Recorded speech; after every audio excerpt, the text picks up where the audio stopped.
N'oublie pas de t'abonner à la chaîne YouTube Togovi News. En direct des studios de la plus belle des radios, nous vous souhaitons une très belle entame de journée. Soyez les bienvenus, mesdames et messieurs, dans le débat de Nana FM. Après l'incendie du siège local du parti UNIR et les coups de feu entendus durant les nuits qui ont suivi, la ville de Sokodé semble être revenue au cœur de l'actualité après les événements d'août 2017. Et l'interrogation qui est la nôtre ce matin est simplement la suivante. La ville de Sokodé revêt-elle un quelconque statut particulier dans la crise sociopolitique au Togo? Et pour en parler avec moi dans ce studio, Uroako Chanyao, il est député ANC élu dans la préfecture de Tchaoudjo. Bonjour monsieur Uroako. Bonjour monsieur Afadou, bonjour à toutes les auditrices et tous les auditeurs de Radio Nana FM. Ce débat se fera justement avec ces auditeurs qui peuvent réagir dès maintenant via la page Facebook de Nana FM et dans une vingtaine de minutes par téléphone sur le 91 09 71 71 ou le 96 61 58 58. Avec Nestor Glo à la mise en onde, je m'appelle Antoine Afanou. La ville de Sokodé revêt-elle un quelconque statut particulier dans la crise sociopolitique au Togo? C'est le thème du jour. Alors, Uroako Chanyao, on a envie de vous demander que se passe-t-il à Sokodé après l'incendie du siège du parti UNIR, puis les coups de feu selon les témoignages entendus durant les nuits qui ont suivi. Qu'est-ce qui se passe dans cette ville? Qu'est-ce qui se passe? C'est une question raisonnable que chacun devrait se poser. Parce que la population de Sokodé ne comprend pas, et personne ne peut comprendre. Et ceux-là qui sont censés garantir la sécurité et la loi ne le disent pas, personne ne sait.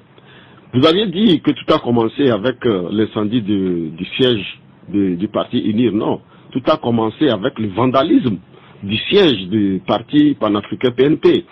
Et là, nous savons comment ça s'est passé, puisqu'il y a même un journaliste qui était sur le terrain. Ce jour-là, le quartier du Daouré, qui abrite les deux sièges pratiquement d'ailleurs, le quartier du Daouré qui abrite le siège du PNP, parce que le siège du PNP est installé juste en face du stade Omnisport de Sokodé. C'était l'ancien impérial. Pour ceux qui ont vécu à Sokodé dans les années 70-80, ils savent que c'est un centre où tout le monde passe. Donc, c'était l'impérial que le PNP aujourd'hui occupe comme siège. Et nous avions appris, puisque je n'étais pas à Sokodé, nous avions appris que le PNP a peint les murs avec ses couleurs. Et une nuit, le quartier a été bouclé par des forces de l'ordre. Et le lendemain, on a constaté que le siège du PNP a été vandalisé. Alors, dans la même semaine, quelques jours, 2 jours après, on apprend que le siège de UNIR a été incendié. Et quand nous avions vu les images, nous nous sommes posé beaucoup de questions. Je ne vais pas rentrer dans les détails parce que ce n'est pas mon rôle de dire quoi que ce soit ici. Parce que justement, l'UNIR a porté plainte, on ne sait pas encore où on est l'enquête. On ne sait pas où on est. Et puis, ce qui est encore dommage, c'est que le ministre de la Sécurité et de la Protection sociale, du même que le procureur de la République, qui devrait agir au nom du ministère public, jusqu'ici, personne ne nous dit rien. Donc, ces deux événements n'ont jamais été élucidés. Et, subitement, nous avions vu qu'on a imposé encore l'état de siège à Sokodé avec une violence inouïe, indescriptible. Vous savez, nous avions compris que ceux-là qui ont le pouvoir d'exercer la violence légitime, c'est-à-dire la force, le pouvoir de l'État, ils l'utilisent aujourd'hui d'une manière sous la forme de règlement de compte politique. Mais aujourd'hui, les témoignages disent que des coups de feu ont été tirés en l'air. Avez-vous des précisions à partir du moment où les autorités ne s'expriment pas encore sur la provenance des tirs? Nous savons, non, on n'a pas besoin de se poser la question qui tire, parce que c'est des armes automatiques avec des cargaisons de militaires. Tout le monde reconnaît qu'aujourd'hui, le nombre de militaires a augmenté on nous avait dit après les recommandations de la FEDEAO et autres que l'état de siège a été levé à Sokodé, Mango et Bafilo. Mais à Sokodé aujourd'hui, l'état de siège a été totalement renforcé à tous les niveaux. Sokodé et ses environs sont occupés la nuit. La nuit, personne ne peut sortir. C'est des bastonnades, c'est des coups de feu avec des armes automatiques, c'est des armes de guerre, et avec aussi des grenades lacrymogènes. Alors la question qu'on se pose... La question revient, que se passe-t-il? Est-ce parce que Tipi Achadam serait de là, comme l'écrit Sam Gomez sur la page Facebook de Nana FM? Tipi Achadam, c'est récent. Sokodé était depuis la période des indépendances, Sokodé était un centre des nationalistes. Il y avait beaucoup de nationalistes. Le CUT avait un député à Sokodé. Il faut se le rappeler. Donc, ce que nous ne comprenons pas, et c'est la question que l'on se pose, est-ce qu'il y a ceux qui sont là, c'est pour le maintien d'ordre ou c'est pour rétablir l'ordre? La question se pose, parce que ici, il n'y a pas que les forces de l'ordre, il y a aussi les forces de défense qui sont déversées. Alors, qu'est-ce qui se passe à Sokodé? Parce que les forces de l'ordre sont là pour soit maintenir l'ordre ou rétablir l'ordre. Mais dans les deux cas, il ne se passe rien à Sokodé. Mais maintenant, on a ajouté les forces de défense qui utilisent les armes de guerre pour terroriser la population. Et aujourd'hui, tout le monde, c'est la psychose. Serait-ce parce que Sokodé serait une ville stratégique, parce qu'en termes de population, on précise que c'est la deuxième ville du pays après Lomé? Oui, mais le problème qui se pose, c'est que le régime RPP-UNIR est fondé sur l'instrumentalisation des hommes et des institutions pour un seul objectif, maintenir le pouvoir ad vitam aeternam. À partir de cet instant, tout est possible pour eux. Poser des actes sans se poser la question sur les conséquences. Aujourd'hui, la ville de Sokodé est considérée comme une ville contestatrice parce que dans le système RPP-UNIR, c'est un crime de l'Est Nyassimbe que d'être du Nord et de s'opposer à ce régime. Je le dis et je le répète. Et pourtant, tout le monde, presque tous les acteurs politiques clament que l'ethnie ne devrait pas être un instrument en politique. Mais l'ethnie ne devrait pas l'être. Mais regardez les structures même de fonctionnement de l'État. Le système de fonctionnement de l'État. Allez-y dans les institutions et faites le recensement. En commençant par, comment l'appelle-t-on là? L'Assemblée nationale. Mais au poste de décision, il y a quand même ces dernières mais allez années. vérifier. Moi, je suis un statisticien de formation. Presque toutes les ethnies sont représentées aujourd'hui. Je ne dis pas le contraire, mais vous venez de le dire que ce n'est pas dans les mêmes proportions. Donc il n'y a pas d'équité dans ce pays, dans la gestion de l'État. Alors à partir de cet instant, l'ethnie prédomine. Moi-même, j'ai eu à passer au moins 2 ou 3 concours sur le plan national et international.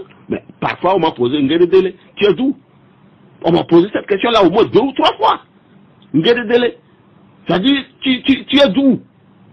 Quand on te pose cette question, et quand je dis que je me mets sur le réseau, ça dit je suis de Sokodé, on te dit, bon, ça dit tu n'es pas allé voir tel? Mais ça veut dire... Vous pensez que les critères ethniques continuent à compter mais bien sûr, moi-même, lorsqu'on étudiait le statut de la police, j'ai eu à poser cette question. La première question que j'ai posée, je voudrais qu'on me justifie que la police togolaise est une police nationale. Parce que le code, la loi sur le statut de la police, on a dit police nationale. J'ai posé la question, vous pouvez aller vérifier dans le rapport de l'étude au fond, c'était la première question. Je voudrais qu'on me prouve que la police nationale, la police togolaise est une police nationale.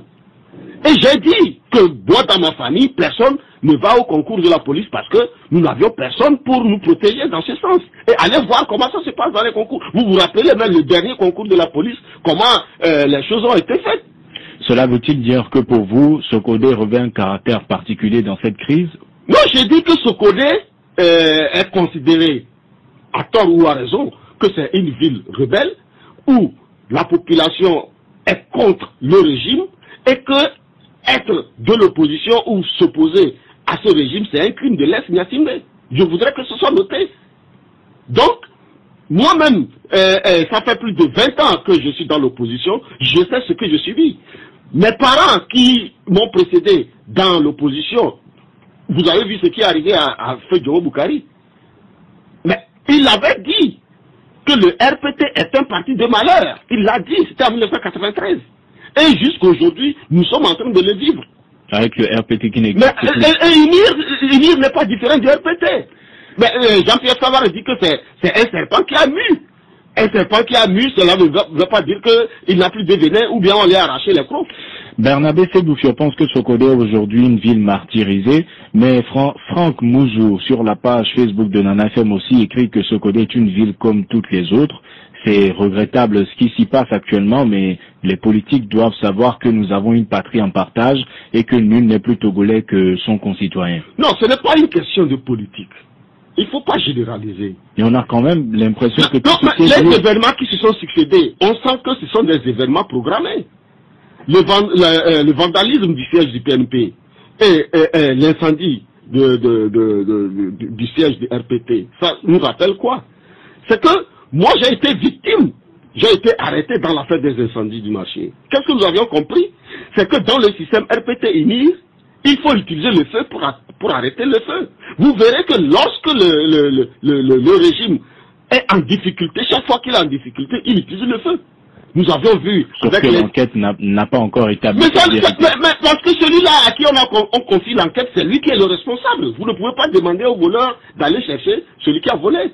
Nous, dans l'affaire des incendies des marchés, moi j'ai été arrêté, j'ai fait plus de 5 mois, 20 jours à la gendarmerie. Je sais de quoi il s'agit. Je sais comment ça se passait. Les questions qu'on m'a posées, comment les choses se sont passées, je sais. Et après, on nous a dit qu'il fallait utiliser le feu pour arrêter le feu. Lorsqu'on avait programmé le quoi de Jéricho, les derniers tours de Jéricho, mais c'est que le régime sentait, il vacillait, il savait que s'il laisse passer cette histoire-là, mais le régime allait tomber. Et donc, vous vous rappelez, le 12 juin 2012, lorsque nous étions sortis, mais comment ils ont fait? Ils nous ont chassés jusqu'à dans l'église. On a tiré sur les vitraux de l'église Saint-Augustin d'Amoutivé, avec le père à l'époque qui s'était plaint et qui en avait été ému d'ailleurs. Mais ça veut dire que vous maintenez que par rapport à ces incendies... ça ne s'est pas arrêté là. Vous avez vu ces derniers temps, on a brûlé les mosquées, on a vandalisé, on a brûlé les mosquées, on a déchiré le Coran. Les coupables n'ont pas été retrouvés non plus. Mais c'est pour provoquer la population, parce qu'aujourd'hui, il y a une population qui est ciblée. Au départ, c'était Adé, et Anikonakpe, Kodoriakopé, et en tout cas Lomé et ses environs, et les autres villes du sud, aujourd'hui, les villes du nord ont pris le relais. Mais nous avions été surpris lorsque le premier jour, Madame Awanana, dans ce truc-là, s'était retrouvée à Mandouri. Nous avions été surpris que même à Mandouri, la population a rejeté la proposition de Madame Awanana pour lui demander de retourner à la Constitution de 1992. Quand elle est arrivée à Finkansé, c'était pareil, mais là où nous avions été surpris, c'était à Mango. Dans sa ville natale, ses propres parents l'ont hué pour lui dire d'aller retourner à la Constitution de 92. Donc c'était une révolte générale. Alors à partir de cet instant, le régime a compris que désormais il faut utiliser la force, provoquer la population, créer une situation de chez lui pour qu'elle puisse gouverner ce pays-là par la force. C'est ça aujourd'hui. Qu'est-ce qui se passe? C'est qu'ils ont été surpris que la population ait respecté le mot d'ordre de boycott du recensement unilatéral que le RPT a commencé aujourd'hui avec son allié de l'IFC. Donc à partir de cet instant, quand ils se sont rendus compte que le mot d'ordre de boycott a été respecté, ça veut dire que le passage en force a été respecté, ça veut dire que le passage en force ne va pas réussir. Alors vous dites donc que il faut créer une situation. Vous dites que ce n'est pas une affaire politique, mais quoi qu'on dise, on revient à la politique. La preuve, c'est que les pouvoirs publics maintiennent leur accusation en disant que les responsables des incendies de marché, par exemple, se trouvent dans les rangs de l'opposition. L'opposition que vous incarnez estime également plutôt que les coupables se trouvent dans les rangs du pouvoir. Finalement, on en revient toujours à la politique. On en revient, c'est votre façon de généraliser la chose qui m'intrigue. Parce qu'on sait d'où tout part. Mais puisque les accusations se portent vers des acteurs politiques dans le 12 juin 2012, on sait ceux qui sont allés tirer à l'église. On sait ceux qui ont tiré sur la population le 12 juin 2012. Alors, vous ne pouvez pas me dire que dans la succession des événements, c'est l'opposition qui vandalise les mosquées. Moi, je rapporte les accusations dans les deux cas. Je vous dis que le système RPT UNIR qui nous gouverne, ici, c'est l'instrumentalisation des hommes et des institutions pour un seul objectif, le maintien du pouvoir ad vitam aeternam. Si vous comprenez, pouvoir politique. Le pouvoir politique. Et donc, le pouvoir politique détermine tous les autres pouvoirs. Et donc, on revient à la politique, comme je le disais. Oui, on revient à la politique, mais c'est votre façon de généraliser qui m'intrigue. Je dis qu'il ne s'agit pas de généraliser, il s'agit de voir que c'est le système qui nous gouverne, qui organise tout. Et c'est l'instrumentalisation des individus. Ce que vous qualifiez de généralisation, c'est simplement le rappel selon lequel le procureur estime que ce sont des gens de l'opposition. Mais quel procureur? Depuis que ça s'est passé à Sokodé, vous avez entendu un seul procureur parler? Depuis que Sokodé, on nous a dit, je rappelle les événements qui sont produits en octobre 2017, et on nous a dit qu'il y a eu des choses dans la maison du ministre Agadazi, mais moi j'ai jamais entendu un seul procureur raconter quoi que ce soit. C'est le ministre Agadazi qui était à la fois juge et parti. Donc vous pensez que leur silence dans les cas récents cache des choses? Mais c'est parce qu'ils n'ont rien à dire de probant. Parce que parfois vous dites des choses qui peuvent se retourner contre vous. Quelle devrait être dans ce cas la réaction des concernés, des victimes ou des acteurs politiques que vous êtes? Mais notre réaction, c'est de condamner et de dire à tous ceux-là qui croient encore à ce régime qui se trompent. Parce que quand vous regardez, les événements sont en train de se multiplier depuis que ce processus unilatéral continue. Et nous avions dit à ceux-là, aux facilitateurs et à la CEDEAO, que ce système ne peut pas conduire ce processus jusqu'à ce terme. C'est pour ça que dès le départ, on avait dit qu'il faut démission, transition, élection. Parce que Faure Gnassingbé a prouvé les limites de son incapacité. Aujourd'hui, tout le monde sait que ce régime ne peut pas nous conduire. Donc, il fallait une transition. Malheureusement, la CEDEAO s'est trompée lourdement en faisant foi à ce régime. Moi, j'ai été surpris dans la déclaration des chefs d'État lorsqu'ils félicitent le régime, le gouvernement, en lui demandant d'accélérer le processus. J'ai dit, mais vraiment, ils sont tombés sur leur tête. Parce que c'est ça la plus grosse des erreurs. Et pourtant, aujourd'hui, la coalition... Ils ont été hypnotisés, comme d'habitude. Et pourtant, la coalition et le parti au pouvoir aujourd'hui semblent suivre ces recommandations. Mais vous savez, la CEDEAO, c'est une institution supranationale. Et à partir de cet instant, c'est qu'on ne pouvait pas la contester pour se la mettre à dos. Mais nous savons que ce processus ne peut pas aboutir avec le RPT UNIR comme chef d'orchestre. Il faut revenir, comment l'appelle-t-on là, à la transition. C'est pour permettre à tous les acteurs d'être au même niveau d'information et au même niveau d'activité pour permettre l'aboutissement tout se passe par là. Aujourd'hui, ça a commencé à se coder. Demain, certainement, ce serait Bafilo. Après, c'est Mango, parce que c'est les villes contestatrices qui ont été cataloguées par ce régime. Nous allons maintenant voir ce que les auditeurs en pensent. Le 91 09 71 71 ou le 96 61 58 58. Nous avons un premier auditeur en ligne. Allô? Allô? Bonjour.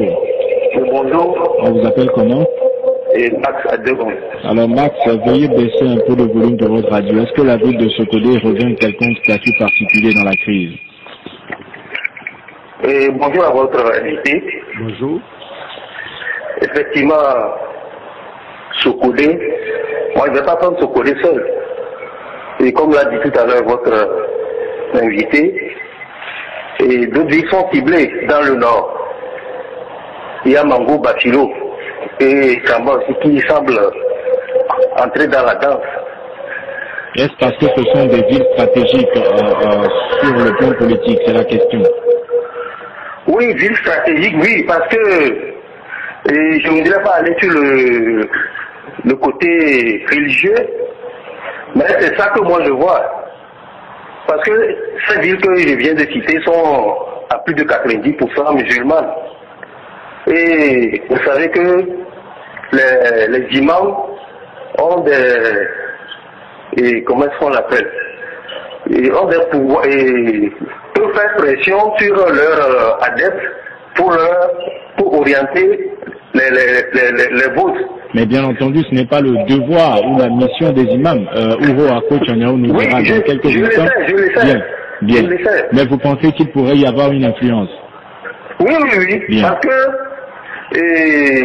quand vous prenez les élections, dans ces villes, vous voyez que souvent les votes dépassent même 100%. Hein. Bien. Merci Max d'avoir partagé votre point de vue avec nous. Passez une excellente journée. À côté Kanko, sur la page Facebook de Nana FM, écrit que Sokodé est une ville du Togo, mais les traitements infligés aux habitants de cette ville donnent à réfléchir. Monsieur Boyoti, lui, pense que ce n'est pas uniquement de Sokodé qu'il s'agit, mais de toute la région centrale. Un autre auditeur en ligne. Allô? Bonjour. On vous appelle comment? Pardon? Chédré. Chédré, vous voulez bien baisser le volume de votre radio? Allez-y, nous vous écoutons. Oui, ça va. Allez-y. Ok. Seulement ce que nous voulons au Togo, nous voulons que ça change. Tous les musulmans, vous voyez les chrétiens. Visiblement, nous avons perdu, Tiedré. Et je précise, il ne s'agit pas d'un débat religieux, on ne parle pas de musulmans ou de chrétiens. Nous voulons juste savoir si, selon les observations que vous faites, Sokodé revêt quelconque statut particulier dans cette crise. Nous avons un autre auditeur en ligne. Allô? Allô? Bonjour. Oui, c'est Félé. Félé, comment allez-vous? Très bien. Allez-y, nous vous écoutons de Djoula Sami. Bonjour, honorable. Bonjour, monsieur Pelé. Oui, bon. Ouais, si vous voyez le petit serpent et que vous ne voulez pas le tuer, il devient grand. Quand on brûle les églises, les mosquées, et qu'il y a un ministre de la sécurité qui ne va pas, il y a la justice qui ne s'auto pas saisit. Et au niveau du Parlement, de l'opposition, est-ce que vous ne pouvez pas auto-saisir ou bien saisir le procureur de la République pour agir? Bon, au niveau de la coalition, moi je voudrais dire que ce qui se passe aujourd'hui, moi je vous dis depuis que ce régime va aux élections. Mais ce qui se passe aujourd'hui, que vous voulez aller en Guinée et que l'avion est bloqué ou bien est en panne depuis Guinée, tout ça là, si on voit ça, bon, entre les deux mots, complicité et naïveté, lequel vous choisissez? Merci. Bien, merci Pelé d'avoir participé à ce débat. Sur la page Facebook de Nana FM, Ibrahim Sissé pense qu'il faut que les cadres de Sokodé prennent leurs responsabilités. Ce qui se passe est un problème politique, écrit-il. Encore un auditeur en ligne et Oura Kochaniao réagit. Allô? Allô? Bonjour. Bonjour. On vous appelle comment? Rodrigue, j'appelle de Côte-d'Ivoire. Allez-y, nous vous écoutons, Rodrigue.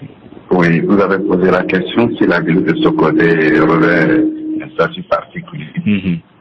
Je pense que chaque ville a son histoire, du point de vue politique et je ne sais quoi encore. Si nous avons suivi l'émergence du PNP, nous savons que Barataou étant le village natal du leader et la ville de Sokodé en général, le chef, c'est normal qu'il y ait beaucoup plus d'engouement pour ce nouveau leader sur la scène politique. Les autres villes ont aussi leurs particularités, sauf que le PNP a beaucoup travaillé sur la fibre ethnie et religion. Mais ici, voilà. Le PNP s'en défend. Bon, au fait, personne ne peut apprendre à un étranger, on peut raconter, mais nous qui avons vécu tout le temps au pays, nous savons ce qui se passe et on n'a pas besoin que quelqu'un s'en défende. Bien. Alors, ce que je voulais poser comme question, allez-y, je me demande si aujourd'hui, avec cette émergence du PNP à Sokodé, est-ce que l'honorable Ourako espère conserver son siège? Deuxième question, est-ce qu'il est capable de se faire élire ailleurs qu'à Sokodé, puisqu'il pense que c'est le régime, ou du moins c'est le parti au pouvoir seul qui est basé sur les ethnies? Est-ce lui-même il peut se faire élire hors de Sokodé. Bien. Merci Rodrigue d'avoir participé à ce débat. Passez une excellente journée. Alors, je souris parce que bon, il y a une réaction aussi en studio. Nous avons eu Max Dadido Gomé qui a expliqué un certain nombre de choses. Thiedré de Diaglé qui sont tous les deux allés un peu vers la religion. Est-ce que pour vous, vous avez parlé aussi de la fibre ethnique? Rodrigue de Kodjo-Yakopé pense que le PNP se base sur la fibre ethnique. Que pensez-vous de ces deux notions, ethnique et religion, dans cette affaire? Non, je voudrais revenir sur ce que Max a dit, l'instrumentalisation des imams. C'est vrai, il faut le reconnaître que lors de cette période de recensement, le RPT UNIR s'est appuyé sur les imams.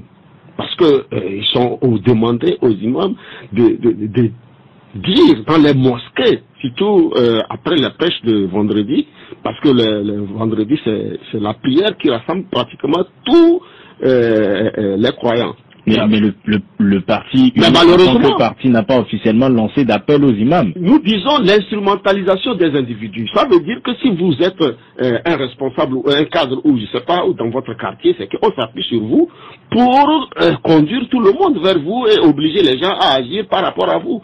Surtout si, dans certaines circonstances, vous êtes celui-là qui apporte le plus. C'est ce qui s'est passé. Mais malheureusement, c'est que tout ce que les imams ont demandé, ça n'a pas été fait. Dans ce cas, ça devrait être valable aussi pour les prêtres, les pasteurs ou les animistes dans les régions qui sont dominées par ces cultes. Parce que vous vous rappelez, en octobre 2017, on a frappé les gens dans les mosquées. Il y a eu un vendredi, à Sokodé, la prière de vendredi n'a pas été faite. Donc, les gens ont dit, mais vous ne pouvez pas venir nous frapper jusqu'à dans les mosquées et aujourd'hui venir nous dire, nous embrigader à travers les mosquées, ce n'est plus possible. Ça fait qu'aujourd'hui, même l'autorité de chef canton et de imam, dans certaines circonstances, a été érodée. Il y a des chefs cantons aujourd'hui qui ne peuvent plus parler à leur sujet. Personne ne les respecte.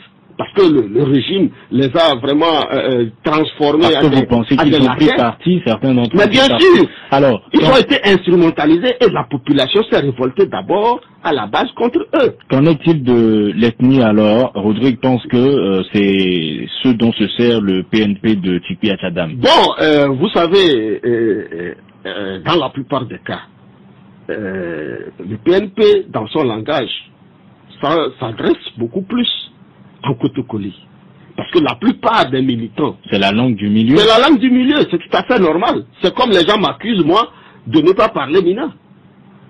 Mais même si aujourd'hui, je dois parler dans plusieurs fois, les gens m'ont accusé, je dis, je ne peux pas, parce que si je dois parler Mina, vous allez rire. Je ne viens pas faire le théâtre. Je viens transmettre un message très important. Donc, je ne dois pas mélanger, c'est pas... Donc, il vaut mieux que vous me laissez parler en français, transmettre le message tel qu'il est pour qu'il ne soit pas édulcoré.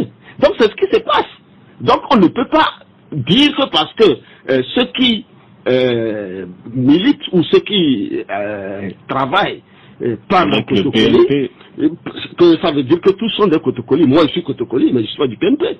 Et à Sokodé, l'UFC, l'ANC a deux fédérations à Tchaoudjo. Je vous dis, deux fédérations à Tchaoudjo. Tchaoudjo Sud et Tchaoudjo Nord qui font des activités tous les week-ends. Il faut aller voir. Quand Jean-Pierre Fabre arrive à Sokodé, c'est de l'effervescence. Il suffit qu'il mette pied à terre. Ça veut dire que Tikpi Achadam n'a pas le monopole de la ville, puisque le parti UNIR, lui également, il y a un siège. En politique, on ne parle pas de monopole. C'est pour ça que je suis étonné quand les gens parlent de fief. Voilà, certains estiment quand même que c'est le fief du... On ne peut pas parler de fief en politique. C'est dévergondé de dire fief.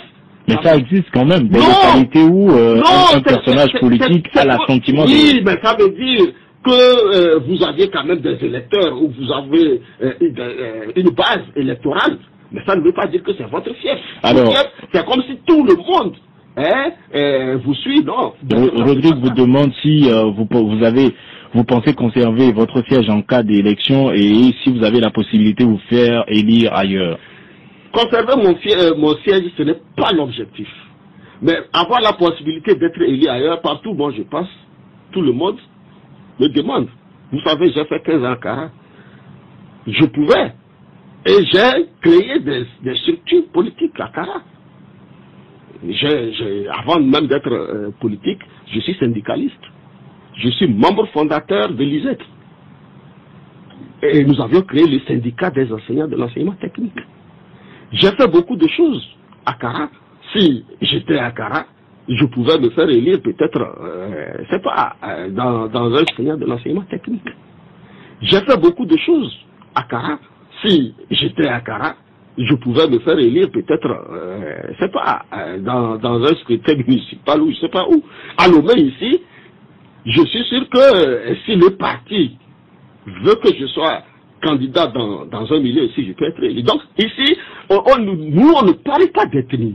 Nous parlons du scrutin national. Aujourd'hui, je suis député, représentant de la nation tout entière. C'est l'article 52 qui le dit. Dernière question avant de prendre encore d'autres auditeurs en ligne. Pelé vous demande, par rapport à cette affaire de déplacement en Guinée, entre complicité et naïveté, ce que vous choisissez. Non, ce n'est ni la complicité ni la naïveté. Vous savez, au niveau de la C14, c'est des gens aguerris qui réfléchissent beaucoup. Pas plus que lundi, nous avions discuté avec Jean-Pierre Fabre au cours de notre réunion hebdomadaire. Il a été clair. Ce n'est pas parce qu'un chef d'État vous a invité que ça veut dire que ce qu'il va dire, c'est ça que vous allez faire. Parce que lui, ce qu'il n'a pas accepté chez lui, il ne peut pas venir vous imposer ça ici. Sinon, ça veut dire que le dialogue là aurait fini depuis. Que lorsque les chefs d'État se sont réunis comme au sommet de Lomé, tout ce qu'ils avaient dit, on avait relevé des éléments qui disent qu'il y avait de l'incongruité et que ça ne marchera pas. Et ils ont été clairs devant les chefs d'État pour leur dire que ceci ne marchera pas, ceci ne marchera pas. Et aujourd'hui, nous sommes là face à cette situation. Donc, dire qu'il y a complicité, il n'y a jamais eu de complicité. Naïveté, non, pas de naïveté. Surtout que la population veille au grain. Hein. Nous allons prendre un autre auditeur en ligne. Allô? Allô, bonjour. Bonjour, madame, messieurs, comment allez-vous? Ça va. Vous êtes une fois allé dans le nord du pays? Pardon? Vous êtes une fois rendu dans le nord du pays? Oui. Alors, que pensez-vous du statut actuel de Sokodé? Vous pensez que cette ville revêt un statut particulier? Oui, cette ville revêt un statut particulier. Et parce que cette ville est le centre du Togo pour aller au nord. Et elle était plus ou moins acquise au RPT aussi. Et cette ville peut être la deuxième capitale du Togo, mais elle est laissée pour compte. On n'a rien fait là-bas, on l'a pas développé comme toutes les autres villes aussi.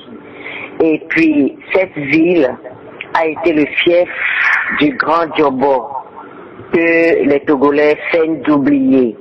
De Tanyao qui vous parle et Tiki hier seulement.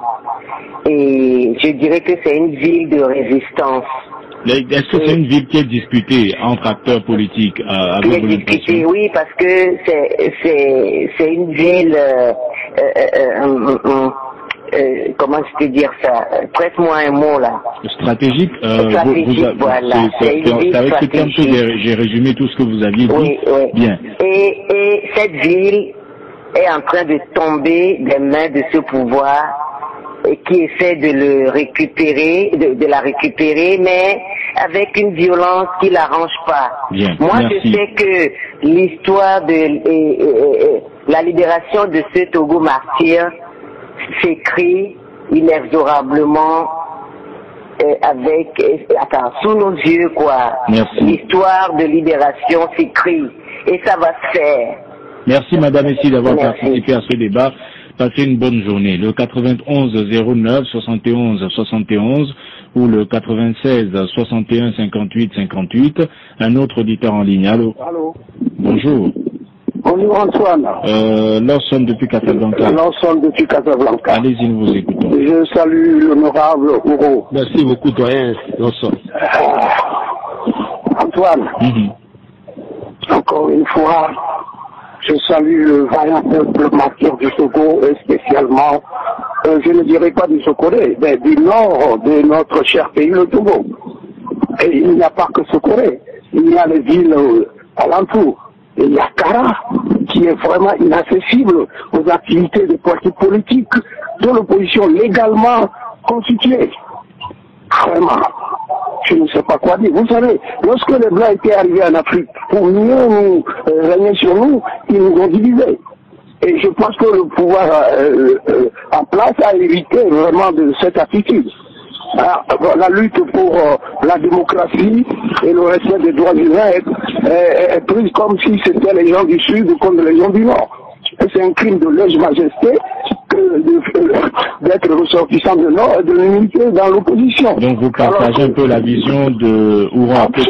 Absolument. Merci. Vous savez, un pays c'est comme un époux polygame. Tous les enfants des époux sont les enfants de l'époux. Nous avons un même père qui est le Togo. Bien. Merci Monsieur Lawson d'avoir participé à ce débat. Nous avons encore la possibilité de prendre un dernier auditeur en ligne. Sur la page Facebook de Nana FM, Kossi Thomas Eddy pense que Sokodé n'a pas de statut particulier car les villes ou quartiers acquis à l'opposition ont toujours été ainsi traités. Le dernier auditeur en ligne, allô? Oui, allô, monsieur. Bonjour, c'est Monsieur Bankole? Oui. Allez-y, nous vous écoutons d'Amou-TV. Bonjour à notre invité. Bonjour, monsieur Bankole. Ne perdons pas de vue que la ville la plus martyrisée, c'est la ville de Kara. À la seule différence que la violence ne s'y exerce pas. Mais il y a une violence psychologique, il y a la peur, il y a un peu de tout qui s'exerce sur nos frères et sœurs de Kara. Vous y êtes rendu dernièrement à Kara? Non, mais moi j'ai étudié au nord. Et je vous assure que nous avons des villes du nord fantastiques. Pour avoir vécu au nord, je crois que ceux qui connaissent véritablement le nord de notre pays ne démentiront pas ce que je dis. Bien. Les villes de l'intérieur sont des villes extraordinaires. Alors, comme le dit l'invité, la violence qui s'exerce à Sokodé ne date pas d'aujourd'hui. Et s'il peut se rappeler le moment fort du colonel Lawani, ce qui s'est passé à Sokodé, je crois que le pouvoir perdu Sokodé, ce n'est pas aujourd'hui. Et il faut que ce cas de choses fait. Merci. Merci, M. Bankole, d'avoir participé au débat. Passez une bonne journée. Kokou Tchedina sur la page Facebook de Nana FM se demande en quoi est-ce que la ville de Sokodé gêne. Dans une démocratie, il faut accepter les critiques simplement. Alors, nous avons eu Madame Essi qui a expliqué que la ville de Sokodé était une ville stratégique. Elle estime que cette ville est en train de tomber des mains du parti au pouvoir. Est-ce que vous pensez que cette tendance est vérifiée? Non, je tiens sincèrement à remercier Madame Essi qui a parlé comme si elle a vécu ou elle vit à Sokodé. Elle connaît bien Sokodé. Sokodé a été laissé pour compte parce que, vous savez, le lycée technique de Sokodé a été fondé dans les années 1940. Mais à ce jour, on ne peut plus. Avant, il y avait, c'était la technique. Hein? Mais aujourd'hui, au lieu de former, c'est qu'on informe. Il n'y a plus le matériel à Sokodé. Et c'est à l'image de toute la ville. La ville a été abandonnée. L'hôpital de Sokodé, qui était un hôpital de référence aujourd'hui, ne sert plus à rien. Même la pédiatrie ne fonctionne pas. Je suis à l'Assemblée nationale, ça fait 5 ans, mais il n'y a aucun investissement digne de ce nom. Ne serait-ce que pour l'hôpital, je ne parle pas au niveau de l'éducation, il n'y a rien. Même le ministre de l'Agriculture qui est de Sokodé n'a jamais fait un projet pour la ville de Sokodé, encore moins pour Tchaoudjo. Il n'a qu'à venir me démentir. Même le projet qui existait au niveau de Garpanga, le PDRIMO, projet de développement intégré à la plaine de Meaux, qui était financé à plus de 15 milliards aujourd'hui, ça fait... Le projet a commencé en 2011, c'était le 3 janvier 2011, qui devrait finir en 2016, mais n'a rien donné. Donc c'est pour vous dire que c'est une région, l'autre m'a parlé de toute la région centrale, je suis d'accord avec vous. Il y en a qui vont jusqu'à Kara et alentour. Effectivement, à Kara, moi j'ai fait 15 ans à Kara, mais c'est une ville martyre. Et vous n'aviez pas oublié ce qui est arrivé à mon jeune frère, Augusto Ricardo. Comment on l'a martyrisé jusqu'à il était obligé de quitter sa propre ville. Il y a notre frère, le président fédéral de l'ANC, mon frère selon le communiqué de l'ANC, il s'appelle Passou. Je ne me trompe pas. Qui c'est un résistant. Une fois on a tenté de l'étrangler au cours de la marche qu'il a organisée. La dernière fois, c'est que on a voulu l'assassiner. On l'a frappé à mort. Donc, il n'est pas le seul. Moi-même, j'ai échappé à un empoisonnement. Lorsque l'Assemblée nationale avait fait son ouverture de session ordinaire, c'était en octobre 2016, j'ai échappé à un empoisonnement. Et pourtant, dans ces villes, il y a également des gens qui vont et qui viennent et qui soutiennent... Non, le problème là-bas, c'est ce que le doyen Lawson a dit. C'est un crime de l'Est Nyasingbe que d'être ressortissant du Nord et être de l'opposition. C'est un crime au Togo. Nous approchons de la fin. Vous ne pouvez pas imaginer. Je me rappelle tous ceux qui ont participé au combat politique depuis 1990 jusqu'à ce jour et qui sont du Nord ont été martyrisés. Nous sommes pour être il y a notre frère Kakou qui est le vice-président de l'ANC. Quand il vous parle de son histoire, c'est qu'il a vécu, il était proviseur au lycée de Kara, mais comment il a vécu pour fuir sa propre ville, parce qu'il est originaire de Lama. Mais vous ne pouvez pas imaginer ce que les fils de Kara vivent comme martyrs s'ils tentent de s'opposer. Alors, Pelé vous demande en tant que député, vous auriez pu, face à tout ce qui se passe, tout ce que vous décrivez, saisir des institutions ou mener des enquêtes parlementaires. Je vous dis que toutes les institutions sont instrumentalisées. Vous avez vu ce qui s'est passé à l'Assemblée le lundi passé, le lundi surpassé à l'Assemblée nationale. Vous vous rappelez, c'était le 22 octobre 2010, nous avons été chassés à l'Assemblée nationale, les 9 députés. Le 22 octobre dernier, Dramani a fait comme son prédécesseur. Lui aussi, il a commis, c'est un crime. En élisant en violant l'accord qui a été signé le 23 septembre. C'est une violation et c'est un crime parce que l'acte qui a été posé en 2010, le 22 octobre 2010, a provoqué, a créé une situation très difficile qui a évolué jusqu'à aujourd'hui. Normalement, c'est l'épilogue et lui, il vient encore de mettre une couche. Donc, c'est des gens qu'on ne doit pas pardonner. Donc en guise de mot de la fin, vous estimez que les institutions sont... Les institutions sont instrumentalisées au Togo, c'est pour ça que nous demandons les réformes à tous les niveaux. C'est ça. Si nous n'arrivons pas à changer tout le système, faire les réformes, c'est pas la peine, parce qu'aujourd'hui, personne ne croit à la justice togolaise, personne ne croit aux institutions, personne ne croit à ce régime pour sa capacité de mener à bien la feuille de route. C'est pour ça que nous demandons une transition. Merci Uro Ako Chaniao d'avoir accepté notre invitation. Ce débat ainsi s'achève. Merci à vous auditeurs de l'avoir suivi. Nestor vous était à la mise en onde. Je m'appelle Antoine Afanou et nous vous donnons rendez-vous demain matin dès 7h15 pour un nouveau débat. Nous parlerons de l'opportunité d'organiser les cours à l'école en journée continue ou discontinue. Vous nous direz ce que vous en pensez. Merci d'avoir regardé la vidéo. Abonne-toi et partage la vidéo sur les réseaux sociaux, Facebook et WhatsApp.